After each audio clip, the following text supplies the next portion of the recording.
Tout commence par une idée. Vous êtes peut-être encore à l'étape de la planification ou vous venez tout juste de démarrer votre entreprise, mais peu importe l'étape, vous nourrissez de grands espoirs pour celle-ci et sa croissance vous tient à cœur.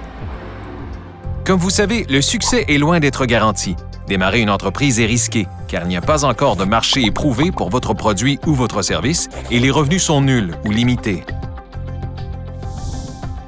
Rien qu'à regarder les statistiques, on constate combien c'est difficile. 15 % des entreprises en démarrage ne survivront pas à la première année et 50 % ne se rendront pas à leur 5e anniversaire. Voilà pourquoi de nombreuses institutions financières hésitent à prêter aux entreprises en démarrage.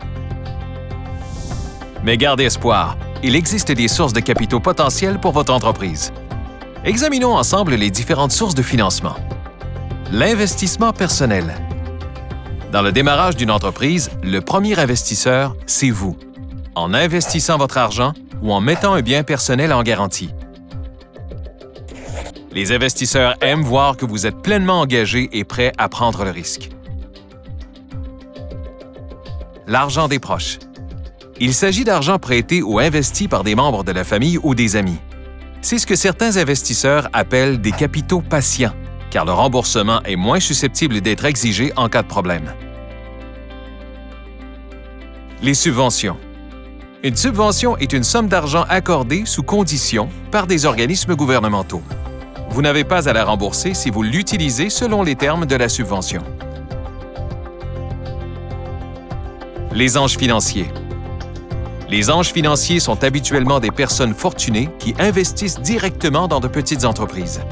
Règle générale, ils font de petits investissements et vous offrent également leur expérience et leur réseau pour vous aider à réussir. Le capital de risque.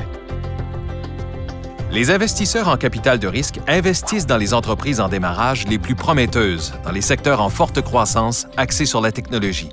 Ils prennent possession de parts dans les entreprises afin de financer les risques qui sont plus élevés au moment des premiers stades de développement.